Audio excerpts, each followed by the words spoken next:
সুপ্রিয় শিক্ষার্থী বন্ধুরা, আসসালামু আলাইকুম। সবাইকে রাতের শুভেচ্ছা জানিয়ে আজ আমাদের ক্লাস পর্ব শুরু করছি। আজ যাদের জন্মদিন তাদের জন্মদিনের শুভেচ্ছা, এবং যারা বিভিন্ন সমস্যার কারণে আজ ক্লাসে উপস্থিত হতে পারেননি, দয়া করে আপনারা রেকর্ডটা দেখে নেবেন। এবং যারা অসুস্থ আছেন তাদের সুস্থতা কামনা করছি।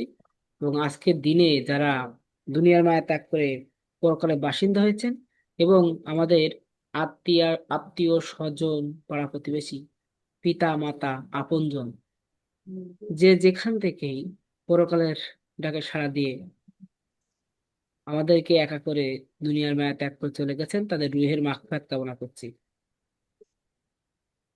আমরা ওই ফিগার ড্রয়িং এর যে বেসিক জিনিসটা আমরা গতকাল প্র্যাকটিস করছিলাম, শিখেছিলাম, ওইগুলো আর একটু ভালো করে একটু দেখাই। আগে বেসিকটা আপনাকে জানতে হবে, শিখতে হবে। তাহলে বেসিক শিখতে গেলে আপনাকে সুন্দর করে ক্লাসটা আয়ত্ত করতে হবে। দেখেন, একটু মনোযোগ সহকারে দেখেন। সিনেমা। প্রথমে একটা, এই যে বৃত্ত, এটা হলো আমার মাথা, এটা আমার মাথা।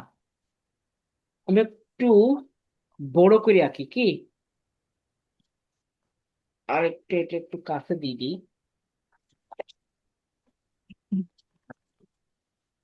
বাবা কোথায়? আপনারা যারা ছোট দেখছেন স্ক্রিন, তারা আরেকটু বড় করে নেবেন স্ক্রিনটা। কিভাবে? ডাবল ক্লিক করবেন ইসের উপরে, আপনার স্ক্রিনের উপরে। স্ক্রিনের উপর ডাবল ক্লিক করে দেখবেন যে আপনার স্ক্রিনের ফুল স্ক্রিন লেখা আসছে। এই ফুল স্ক্রিনে চাপ দিলে দেখবেন বড় হয়ে যাবে। তাহলে আমরা প্রথমে একটা কি করবো, এরকম বৃত্ত দিব। এই বৃত্তের নিচে একটা রেখা দেবো। এখন আমার প্রশ্ন, এই রেখাটা আমি কতটুকু দেবো? এইটাকে মিডল করার পর, এই যে এই বৃত্তটাকে মিডল করার পরে এই সাইডে যতটুকু নেব, এই সাইডে ততটুকু নেব, এই সাইডে যতটুকু দেবো, এটা ততটুকু দেবো। তাহলে আমার এই দাগ বা এই রেখার কোনো ঝামেলা হবে না। এরপর এখানে ইউ, ইউ শেপ, ইউ, এরকম করে ইউ দেবো, ইউ। এখানে ইউ দিলাম। সেম ভাবে এখানে একটা, বাঁকা লাগলো। জি জি। মানে একটু বাঁকা মতো হয়েছে মনে হচ্ছে। ওই বেঁকা হচ্ছে আর কি। উম, মানে খুব বাঁকা নাকি মানে আপনার ওই ছবিটা একটু বাঁকা বাঁকা হয়েছে ওই মানে উপরে ভিতরে মাথাটা একটু বাঁকা মতো লাগতেছে। ও, আমি তো এই মানে সামনাসামনি দিচ্ছি না আমি। দাঁড়ান দাঁড়ান wait।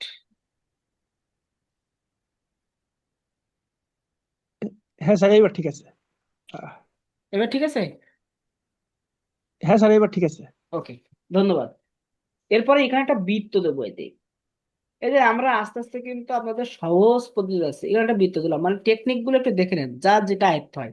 আগে আমরা এর মতো দিয়ে ছোট হয়েছে, এখানে একটা বৃত্ত দিলাম। বৃত্ত দেওয়ার পরে এই বৃত্তটাকে এই যে দিলাম, দেওয়ার পর এখান থেকে সামান্য হাফ ইঞ্চির মতো, এখান থেকে সামান্য হাফ ইঞ্চির মতো এখানে একটা ত্রিভুজ অঙ্কন করবো, এরকম ত্রিভুজ, লাটিম লাটিম মতো অঙ্কন করে নিতে, লাটিম। ঠিক আছে? তাহলে এখান থেকে আমরা এই যে লাটিম মতন অঙ্কন করার পরে এখানে একটা বৃত্ত দিলাম, এখানে একটা বৃত্ত দিলাম।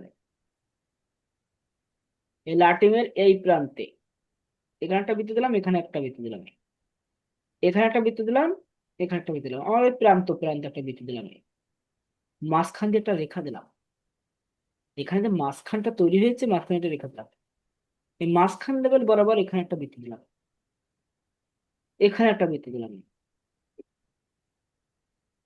এরপর এই জায়গা থেকে, যেহেতু আমাদের বসা ফিগার, তাহলে এটা কোনাকুনি যাবে, এরকম হালকা কোনাকুনি যাবে। ঠিক আছে? এরকম হালকা কোনাকুনি। এটা প্রশ্ন থাকতে পারে যে একটু কতটুক দেবো, এই রেখাটা কতটুক দেবে, এর অর্ধেক দেবে। এই জায়গা থেকে এই পর্যন্ত এর অর্ধেক দেবে। এখান থেকে এই পর্যন্ত এর অনুমান করে নিয়ে এই পর্যন্ত ধরে পেন্সিল দিয়ে অর্ধেক দেবে। সেম ভাবে এটারও, এইটা একটু বড় হয় আর এটা একটু ছোট হয়, কারণ এটা দূর থেকে আসছে, এটা কাছ থেকে আসছে। এই যে বৃত্ত দিলাম, এই যে বৃত্ত দিলাম। এরপরে ওই সমপরিমাণ এখানে দেবো, এই যে এই সমপরিমাণ রেখা, এটা দেখেন, এর এই যে ভাগ করে দিলাম। তাহলে এর মিটার যদি আমার এই হয়, তাহলে আমি এতটুকু নিয়েছি কিনা, দেখেন ওর থেকে বেশি হয়ে গেছে, এটা দেখতে খারাপ লাগতেছে। তাহলে আমি আরেকটু কমাই দিলাম এখান থেকে, এত দূর। বৃত্তটা ঠিক এরকম দেখা যায়, এই আসলো। এখান থেকে একটু কমাই দিলাম, এই আসলো এই। ওর সমপরিমাণ নিলাম। বাকি অংশ আমরা কি করবো, রাবার দিয়ে ইরেজ করে দেবো। ওটা এখন রাবার নাই, এই জন্য ইরেজ করতে পারছি না। এই যে সমপরিমাণ নিলাম, নিয়ে এখান থেকে আমি শুধু জাস্ট বিষয়টা আপনাকে দেখাচ্ছি যে কেমন করে আপনি নিবেন। এই যে আমরা ডিটেলস পরে করবো। এটা পা।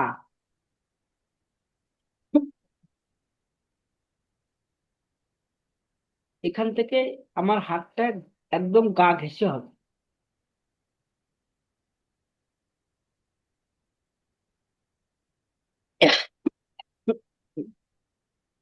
একদম গা ঘেঁষে হবে।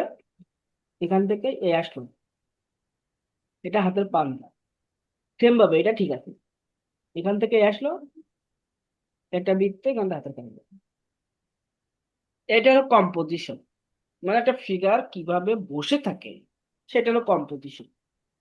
এটা আমার বডি, এটা কি আমার বডি। এখান থেকে আমি গলা দিলাম, এই গলার রেখা। ঠিক আছে, এটা ভাগ করে দিলাম।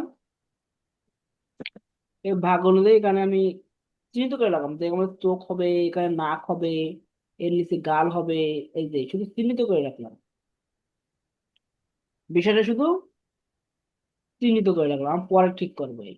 এখন দরকার হয় আপনারা যারা আঁকবেন তারা শুধু এরকম বৃত্ত দেবেন, ঠিক আছে, এরকম রাফ ভাবে অঙ্কন করেন, মানে ভঙ্গিমাটা ধরার চেষ্টা করেন।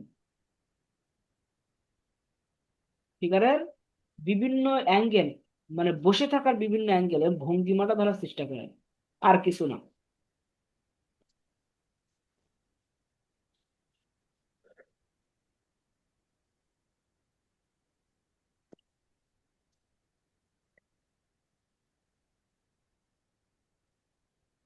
এরকম শুধু জাস্ট এরকম ভঙ্গিমাটা ধরার চেষ্টা করেন।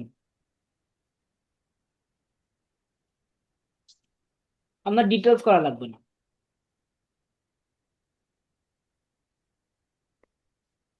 আমার কথা বুঝতে পারছেন? এরকম স্যার ডিটেলস, পারছি স্যার। শুধু রেখা, শুধু রেখা, আর কিছু না।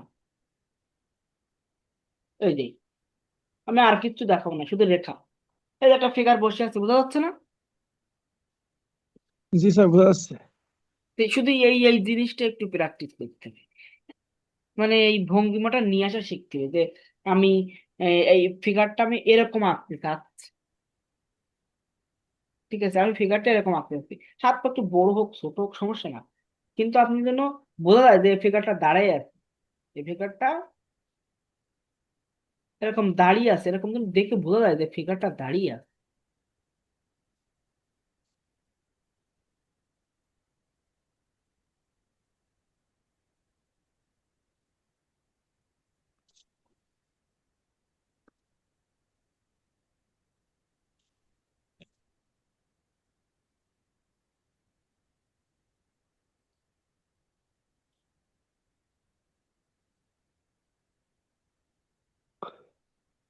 এরকম ফিগার দিয়ে মুভমেন্ট আছে, দাঁড়িয়ে আছে, হেঁটে যাচ্ছে, এই যে বিষয়গুলো, এইগুলো একটু আমার একটু আপনার দেখাতে হবে।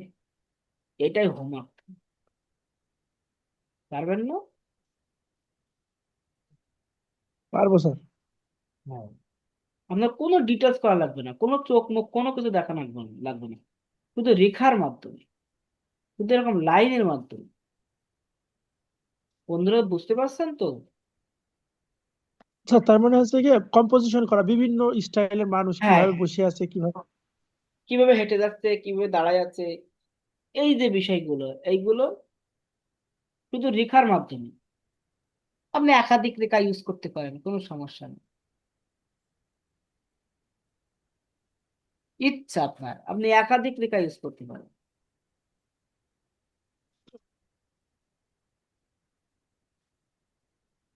বৃত্ত না দিতে পারলে এরকম শুধু জাস্ট এরকম শুধু রেখার মাধ্যমে সীমানা নির্ধারণ করে দেবেন যে এখানে এই আছে, আপনি একাধিক বৃত্ত ইউজ করেন, সমস্যা নেই। মনে করেন যে এখান থেকে এই দিলাম, দিয়ে এখান থেকে এই যে তুলে দিলাম, এই যে মাথায় একটা বড় পূজা টাইপের দেখায় না, শুধু রেখার মাধ্যমে। এই যে আর কিচ্ছু না, জাস্ট রেখার মাধ্যমে ফোটায় তুলবেন যে এই জিনিসটা এইভাবে আছে, এই ভঙ্গিমাটাই যেন আমি দেখলে বুঝতে পারি যে এই ফিগারটা দাঁড়ানো, আমি দেখলে যেন বুঝতে পারি যে এই ফিগারটা বসা, আমি দেখলে যেন বুঝতে পারি এই ফিগারটা হেঁটে যাচ্ছে। আমি যে আপনাদেরকে দেখাচ্ছি এটা বোঝা যাচ্ছে না কোনটা কি করছে না করছে তা? জি স্যার, বোঝা যাচ্ছে। হ্যাঁ, তাহলে এই জিনিসটাই হোমওয়ার্ক থাকবে, শুধু এতটুকু। 5টা ফিগার অঙ্কন করবেন, 5টা ভঙ্গিমায়। আগামীকাল ক্লাসের আগেই কিন্তু এটা জমা দিতে হবে। 5টি ভঙ্গিমায়, এই যে ভিন্ন ভিন্ন, মানে একরকম যেন নয়, ভিন্ন ভিন্ন 5টি ভঙ্গিমা অঙ্কন করতে হবে।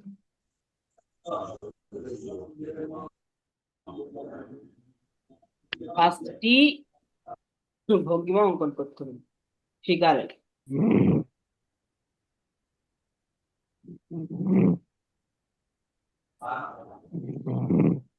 কারো কোনো প্রশ্ন আছে? স্যার আমি রবিবারের দিন জমা দিই। কেন, আপনার কোনো কাজ আছে? ঢাকায় যাবো, কাল পরীক্ষা আছে পরশুদিন আমার। ওই এতে দুদকে? দুদকে নেই, ভূমি অধিদপ্তরে আছে। আমারও পরীক্ষা ছিল কিন্তু আমি দিব না। আমার দুদকেও পরীক্ষা ডেট দিচ্ছে 28 তারিখে, হ্যাঁ, সব 28 তারিখে দিত অনেকে। কিন্তু পরীক্ষা দেবো না। 29 তারিখে বা খাদ্য আছে, একটাও দেবো না। 29 তারিখে খাদ্য দপ্তরে কি ঢাকায় হবে নাকি সব না, জেলা বা বিভাগীয় শহরে? খুলনায় হবে, খুলনায় হবে। আমি পরীক্ষা দেব পানি উন্নয়ন বোর্ডে, আর পরীক্ষা দেব বিসিকে, এইগুলো পরীক্ষা দেবো, তাছাড়া অন্য পরীক্ষা দেবো না। ভালো লাগতেছে না, ও রেকর্ডটা অফ করে দিই। স্যার বিসি কে